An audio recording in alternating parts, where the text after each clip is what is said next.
Nikoh o'qilganiga 18 yil bo'lmoqda, lekin er ayoliga mahrini bermagan. 3 ta farzandli bo'lishgan. Er ayoliga mahr bermagan va berish niyati ham bo'lmagan yoki bu narsaga ahamiyat bermagan bo'lsa, oqibati qanday bo'ladi?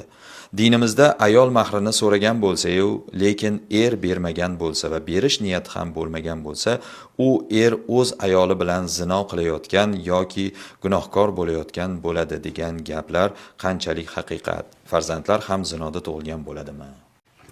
Alhamdulillah va salatu vassalamu ala rasulillah. Alloh subhanahu va taolo Qur'oni Karimda erlarni ayollariga mahr berishligini Qur'on oyati bilan vojib qilib qo'ygan, lozim qilib qo'ygan. Ana shunday ekan, mahr berishlik erning zimmasidagi farz amali hisoblanadi. Mahrni belgilandimi, aytildimi, aytilgan mahrni demak er ayoliga berish kerak. U mahr naqd o'sha paytda beradigan bo'ladimi yoki keyinroq beriladigan mahr bo'ladimi, farqi yo'q. Bu mahr demak ayolning haqqi hisoblanadi. Er mabodo bermasa, er o'lib qolsa, merosdan birinchi mahrni olib beriladi. Xuddi qarzi olib bergandek.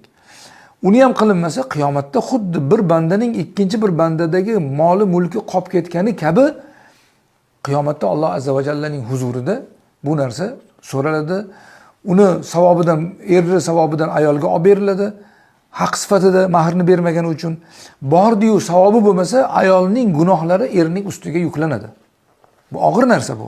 Shunday ekan, erlar mahr berishda bunchalik demak e'tiborsiz bo'lmasliklari kerak.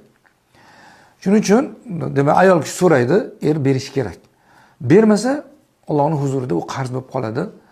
Berishlik uni zimmasida vojib bo'ladi. Ikkinchi masala, demak mahr bermagan bo'lsa zino qilgan bo'ladi. Yo'q, zino qilgan bo'lmaydi. Gunohkor bo'lib, bermagani uchun gunohkor bo'lib yuraveradi. Ularning nikohi durust, er xotin bo'lib yashagan bo'ladi. Ularning farzandini nasabi sobit, ularning orasida hech qanaqa muammo yo'q. Faqat er gunohkorligicha qoladi, ayoliga mahrini ado etmagunicha. Vallohu a'lam.